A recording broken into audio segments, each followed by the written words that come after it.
नमस्कार। हमारे दर्शक जितने भी देख रहे हैं उन सबको पता है कि समय, वक्त एक अपने निश्चित दूरी में घूमकर यानी 360 डिग्री घूमकर फिर वो उसी स्थान पर आ जाता है। इसमें चाहे प्रत्येक दिन के 24 घंटे हों, चाहे सप्ताह के 7 दिन हो, और या फिर महीने के दिन हो, या फिर वर्ष के दिन हो, घूम फिर कर वे फिर अपने ही उसी स्थान पर आ जाते हैं और हम पूरे वर्ष भर इंतजार करते हैं किसी विशेष दिन का। इसी तरह घूमते घूमते वक्त गुजर जाता है और हमारी मानसिकता भी बदल जाती है, लेकिन घूमकर पुनः प्रकृति हमें उसी स्थान पर लाकर खड़ा कर देती है जहां से कि वक्त चला होता है, लेकिन हमारे विचार बदल जाते हैं। इसी बीच में कई बार कई महीने बदलते हैं, वक्त गुजरता है, तो इसमें हम अपने आप को अध्यात्म के रूप में स्वीकार करने लगते हैं। हर महीने का एक विशेष महत्व होता है।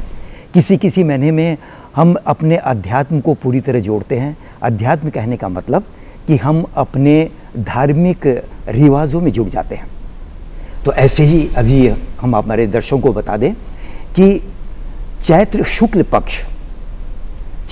पक्ष से नया संवत्सर गुड़ी पड़वा ये शुरू होता है।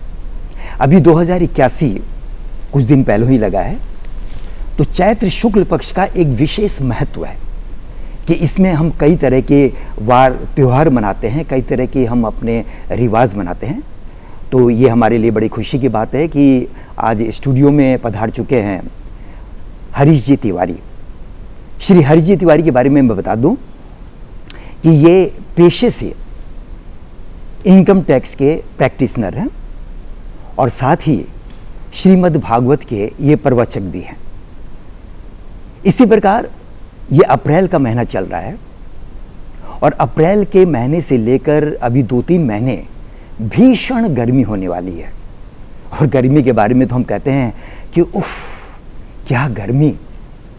और इसी गर्मी में कई प्रकार के रोग हमारे शरीर में होते हैं। तो उन रोगों के बारे में हम बातें करेंगे। हमारी विशेषज्ञ जुड़ चुकी हैं, डॉक्टर प्रणीता तरफदार। नमस्ते। डॉक्टर प्रणीता तरफदार के बारे में मैं बताऊं कि ये वर्धमान मेडिकल कॉलेज के कम्युनिटी मेडिसिन की हेड ऑफ डिपार्टमेंट है और प्रोफेसर हैं। तो इनका स्वागत है हमारे स्टूडियो में और मैं कैलाश शर्मा आप सबको नमस्कार करते हुए इस कार्यक्रम को आगे बढ़ा रहा हूं। तो सबसे पहले हरीश जी मैं आपसे पूछूंगा, मैं अध्यात्म की बात करना चाहूँगा कि अभी चैत्र शुक्ल पक्ष चल रहा है।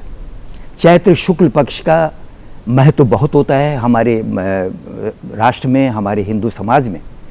तो आप हमें या हमारे दर्शकों को बताएंगे कि चैत्र शुक्ल पक्ष का महत्व क्यों है और हमें इसमें क्या क्या अपने आप को कार्यक्रम करने चाहिए हिंदू रीति रिवाजों के अनुसार। नमस्कार कैलाश जी।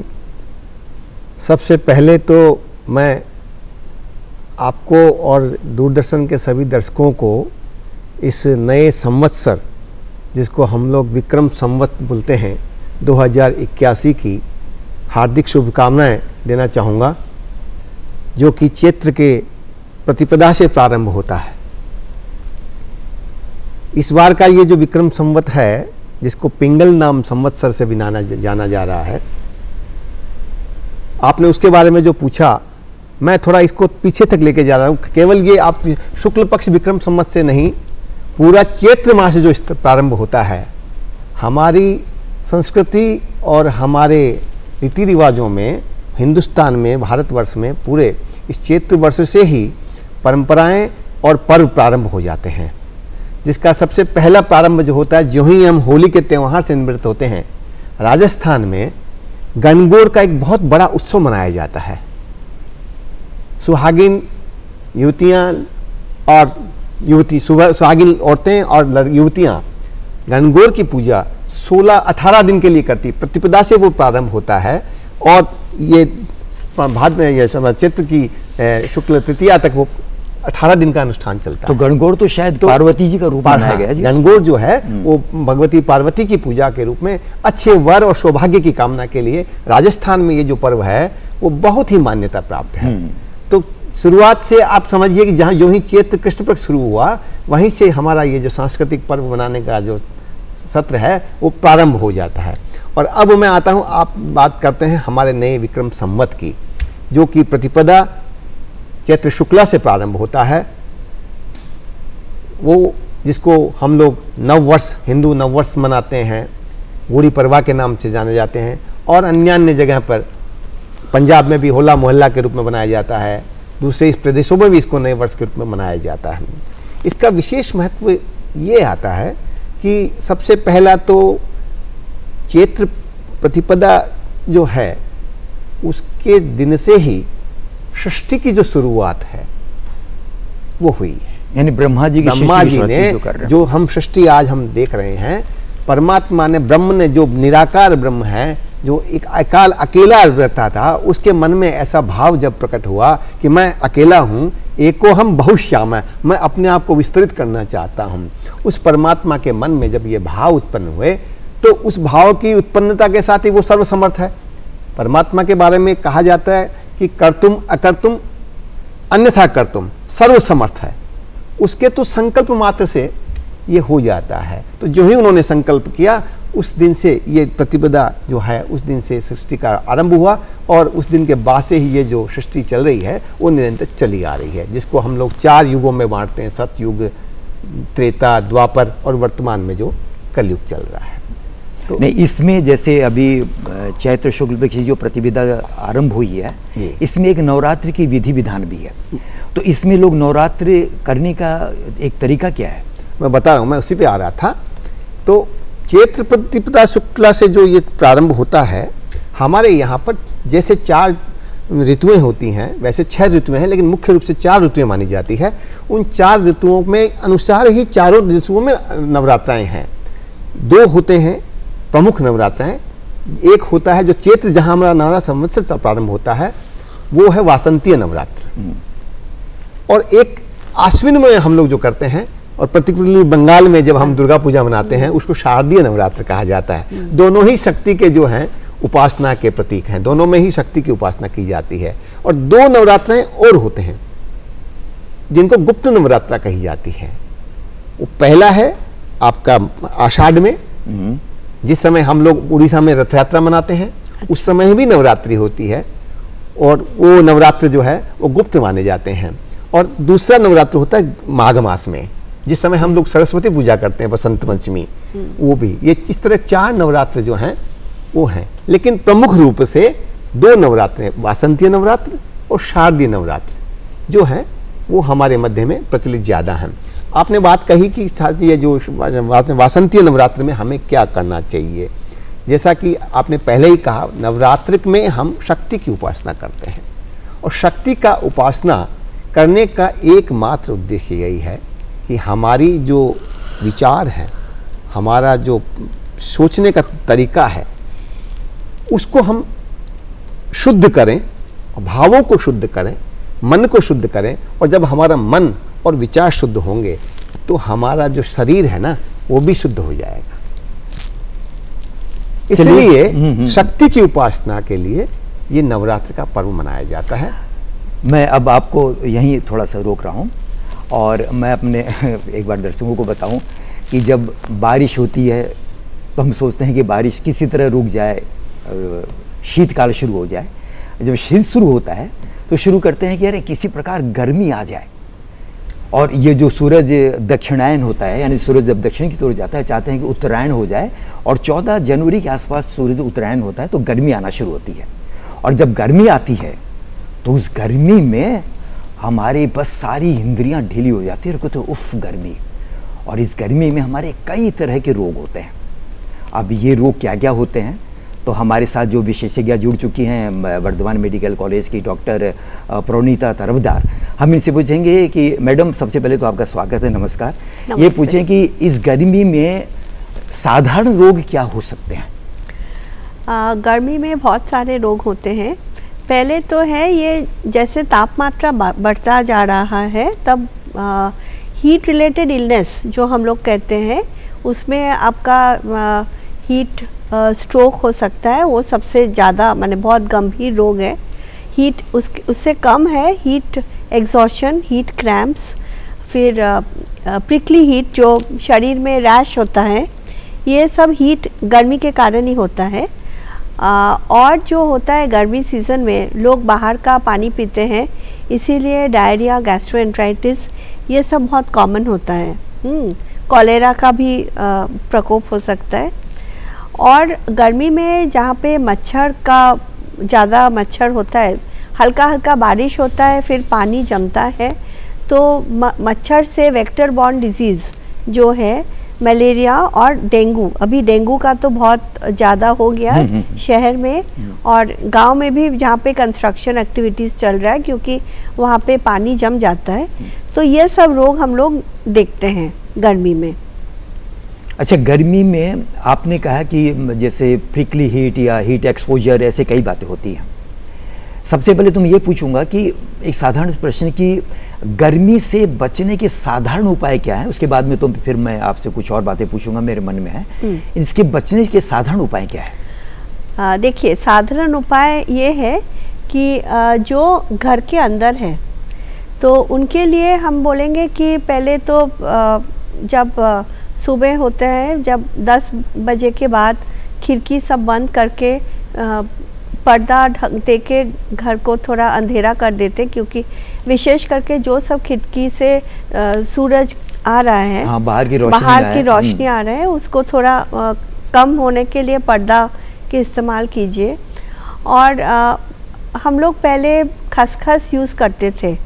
आपको पता होगा कि खसखस में हम लोग पानी डाल के, वो पानी जब इवेपोरेट करता तो हीट निकल जाता है, तो घर अपना ठंड हो जाता है। तो ये एक उपाय है। और जैसे है कि हम लोग बोलेंगे कि एसी जो यूज़ करते हैं, पंखा चलाने से हर वक्त हर समय काफ़ी नहीं होता है। कोई एसी अगर इस्तेमाल करे तो उसको बहुत ठंड मत कीजिए। एक्चुअली टेम्परेचर 26 से 27 डिग्री होने से वही कंफर्टेबल है। माने बहुत चिल्ड नहीं करना है, बहुत चिल्ड मत कीजिए। अच्छा, अगर बहुत चिल्ड कर दे तो इससे कोई समस्या उत्पन्न हो सकती है? हाँ, समस्या होता है कि एक कमरा मेरा एसी है, वो बहुत चिल्ड है, लेकिन कोई तो एक कमरा में आबद नहीं हो सकते हैं, तो हम निकलेंगे खाना खाने के लिए कि कुकिंग के लिए बाहर निकलेंगे, तो जो टेम्परेचर का डिफरेंस ज़्यादा हो जा रहा है टेम्परेचर का, ये डिफरेंस इन टेम्परेचर के लिए बीमारी हो सकता है, ठंड लग सकता है, खांसी हो सकता है।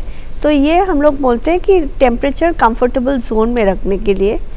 और है कि बहुत प्रचुर पानी पीजिए, तरल जातीय जो पानी। अभी तो नवरात्रि का फास्ट भी चल रहा है, जो भी फास्ट कर रहे हैं उनके लिए भी कि बहुत पानी, शरबत, शिकंजी। मैं थोड़ा टोक रहा हूँ आपको कि एक तो मुझे ये बताइए कि फास्ट जो कर रहे हैं लोग, वो क्या सही है? और दूसरी बात, एक प्रश्न और पूछ रहा हूँ कि आप बहुत प्रचुर पानी पीने के लिए कह रही हैं, लेकिन कई बार हमने सुना है कि बहुत ज़्यादा पानी अगर हम लोग पी लेते हैं तो शायद हमारी किडनी को, इनको ज़्यादा काम करना पड़ता है, जिसके कारण कि पानी का भी इससे संबंधित कई तकलीफें होती हैं। तो दोनों बातें ज़रा हमें क्लियर कीजिए। तो ये नॉर्मल जो है, जिनका किडनी का, आपने सही कहा, बिल्कुल सही कहा, जो जिनका किडनी का बीमारी है या कार्डियक प्रॉब्लम है, उनका तो पानी का एक हिसाब होता है, वो उनको पता है, पानी तो पसीना से निकल रहा है, तो इसका एक इंडिकेटर है कि पसीना हो रहा है, फिर पानी का मतलब थर्स्ट जो है, पानी पीने का इच्छा आ रहा है। और हम लोग देखते हैं कि यूरिन आउटपुट, पेशाब का जो आउटपुट है वो कम हो रहा है। अच्छा। तो इसका इंडिकेशन है कि हमको पानी पीना चाहिए।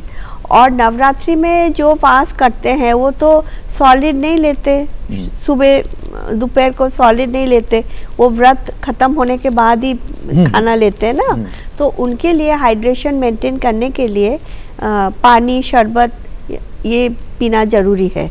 तो ये मैं थोड़ा आपको टोक रहा हूँ, मैं हाँ। अब हरी जी से पूछ रहा हूँ कि नवरात्र में उपवास करने वाले, जैसे अभी इन्होंने कहा कि उसमें फास्ट करते कुछ लोग कुछ हल्का फुल्का लेते हो करते हैं, लेकिन मैंने देखा कि सुना है कि कई लोग पानी पिए बिना ही उपवास करते हैं, कुछ भोजन नहीं करते हैं।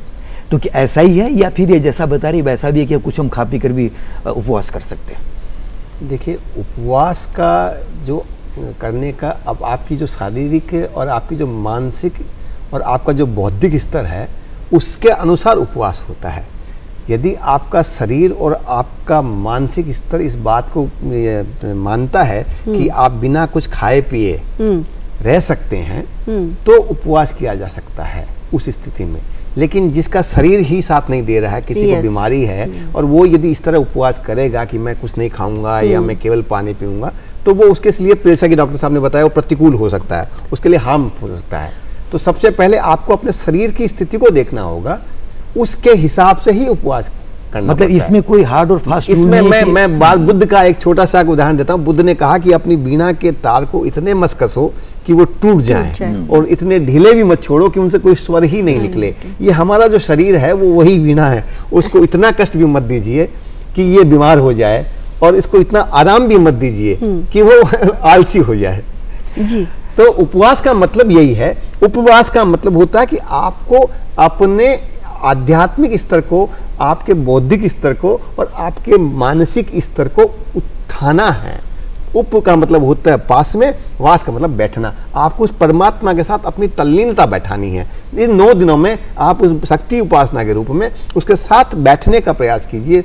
उसका आश्चर्य ये नहीं है कि आप भोजन करके उपवास कर रहे हैं। आपका उपवास का अर्थ ये भी हो सकता है कि आप अपने विचारों को कितना शुद्ध कर पाते हैं, कि हम कैसा देख रहे हैं, कैसा सोच रहे हैं, कैसा सुन रहे हैं, क्या खा रहे हैं, क्या पी रहे हैं, ये सब की शुद्धता भी उपवास ही माना जाएगा। लेकिन ऐसा है हरि जी कि हमने सुना है कि जो इस वक्त उपवास करते हैं वो ये कहते हैं कि अब चाहे उनका शरीर, अब जो आपने कहा कि जैसे उनकी क्षमता होती है, कई लोगों की क्षमता नहीं होती है, वो उपवास करते हैं, वो निर्जला रहकर वो नहीं करते हैं, इस तरह से होते रहते हैं। तो वो कहीं शास्त्र में लिखा हुआ है या फिर वो ज़बरदस्ती अपने मन से कुछ कर रहे हैं? शास्त्र में ऐसा कुछ नहीं है। शास्त्र में कुछ नियम है उपवास करने के, शास्त्र कहते और उसके पीछे विज्ञान भी है। उपवास करने के पीछे विज्ञान ये कहता है, हमारे शास्त्र जो है वो विज्ञान सम्मत शास्त्र हैं। उन उपवास करने से आपके शरीर की शुद्धि होती है।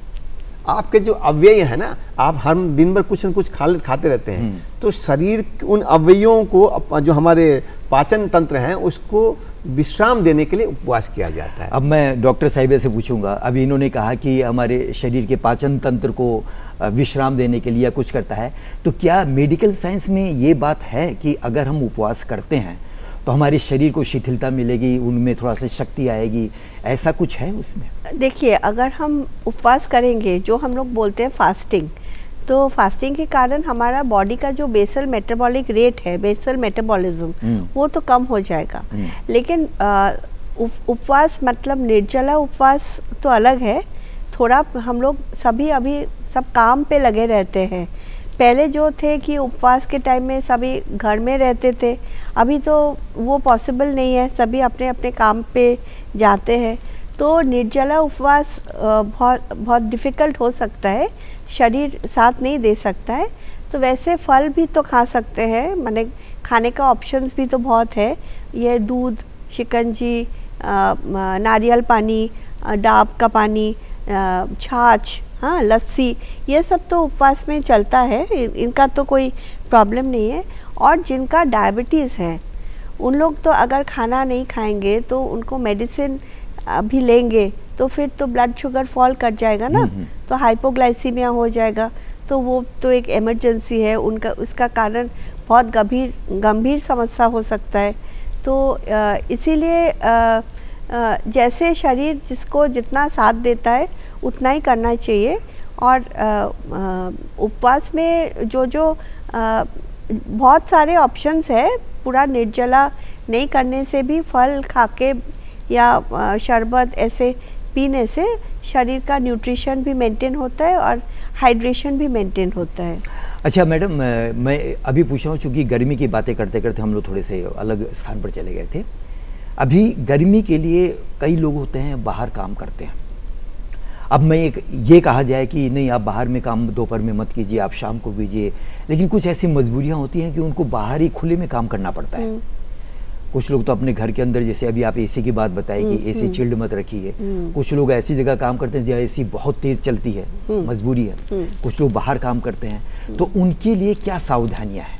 जिन लोग बाहर जाते हैं काम करने के लिए, तो पहले तो हम बोलेंगे कि जब निकलते वक्त सावधान रहना, पूरा सूती का कपड़ा जितना हो वही पहनना, क्योंकि सूती में एयर सर्कुलेशन होता है सूती का कपड़ा में, और ढक के कपड़े पहनना, लॉन्ग स्लीव्स, फुल पैंट।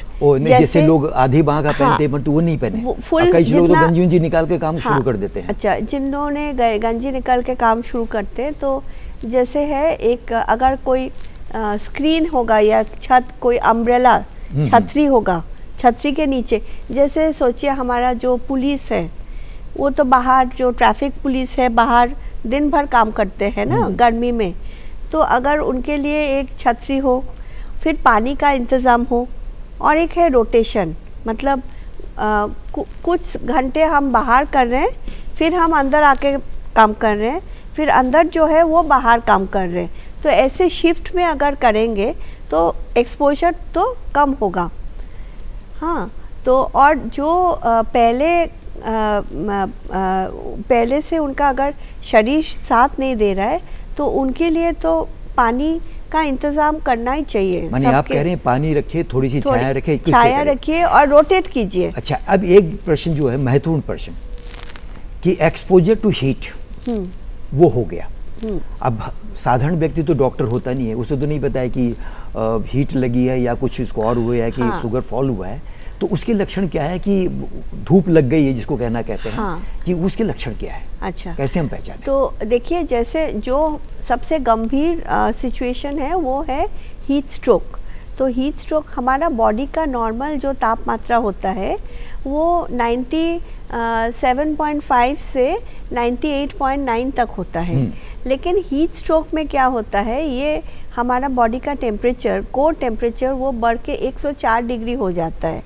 तो और जो होता है गर्मी में हम लोग का नॉर्मल में क्या होता है, पसीना आता है ना, लेकिन हीट स्ट्रोक में वो पसीना बंद हो जाता है, क्योंकि वो, और जैसे पसीना बंद हो जाता है, शरीर से हीट निकल नहीं सकता है। पसीना हीट स्ट्रोक के सबसे बड़ा साइन है कि हमारा पसीना बंद हो जाएगा। अच्छा। और हमारा वो शरीर पूरा रेड, लाल हो जाएगा, गर्म हो जाएगा। हाँ, और फिर एक है कि ऑल्टर्ड सेंसोरियम, जो हम लोग बोलते हैं कि आदमी का माने दिमाग नहीं चलेगा। हाँ, वो बातें उनका अलग हो जाएगा, ऑल्टर्ड सेंसोरियम। फिर उसका सांस जोर से चलेगा, पैल्पिटेशन होगा, हार्ट बीट बढ़ जाएगा, फिर उल्टी हो सकता है, और या उल्टी जैसा भाव भी हो सकता है। तो ये सब लक्षण है। और बच्चों के लिए भी, बच्चों का भी तो वो भी बहुत मतलब बच्चों और जो एल्डरली है, 60 साल की उम्र से ज़्यादा है, जो बुज़ुर्ग हैं, तो उन लोग बहुत वल्नरेबल ग्रुप है, उनका भी जल्दी समस्या होता है। तो उनको भी वैसा हो सकता है कि उन लोग को खाने का मन नहीं हो रहा है, बच्चों खाने नहीं सकता है, या उल्टी हो रहा है, या जो हम लोग बोलते हैं कि कन्वल्शन, मतलब खिंचाव दौरा, हाँ, वो शुरू हो सकता है। मैं बताऊं कि लोग मान लीजिए बसों से बहुत लंबी यात्रा कर रहे हैं, ट्रेन से यात्रा कर रहे हैं, वहाँ किसी को अगर हीट स्ट्रोक अगर हो गया, कोई कारण से वो हो गया, तो वहाँ तो अब इतनी जल्दी डॉक्टर मिलना मुश्किल है। और ORS का पैकेट रखिए, ORS का पैकेट रखिए, उसमें ORS एक पैकेट 1 लीटर पानी में घुलने से एकदम करेक्ट प्रोपोर्शन आपका सोडियम पोटेशियम मिलेगा। तो अगर बारे ORS पीने से बेटर लगेगा। और एक बात मैं बोलना चाहती हूँ कि गर्मी में ज़्यादा कोल्ड ड्रिंक, जो कॉफ़ी, टी, ये सब कम खाना चाहिए। मैडम, और मैं अपने दर्शकों को बताना चाहता हूँ कि आज हमने बातें की अध्यात्म से स्वास्थ्य तक, हरीश जी तिवारी हमारे साथ थे, डॉक्टर परिणीता तरफदार हमारे साथ थे, इन्होंने बहुत ही महत्वपूर्ण बात बताई। तो हमारे दर्शकों को कहते हैं कि दर्शक आप सभी अध्यात्म से भी जुड़ें और अपने शरीर को भी स्वस्थ रखें। कहते हैं कि स्वास्थ्य ही धन है, और तो स्वास्थ्य धन करने के लिए हमें अपने जितने भी सामाजिक रीति रिवाज हैं, हमें जो साधारण बातें जो हमारे बुजुर्गों ने बताई है, जो हमारे डॉक्टर साहब बताते हैं, हम उनका पालन करें तो शायद हम स्वस्थ रहेंगे, अपनी ज़िंदगी को और स्वस्थ रूप से आगे बढ़ाएंगे। आप सबका बहुत बहुत धन्यवाद। नमस्कार। नमस्कार।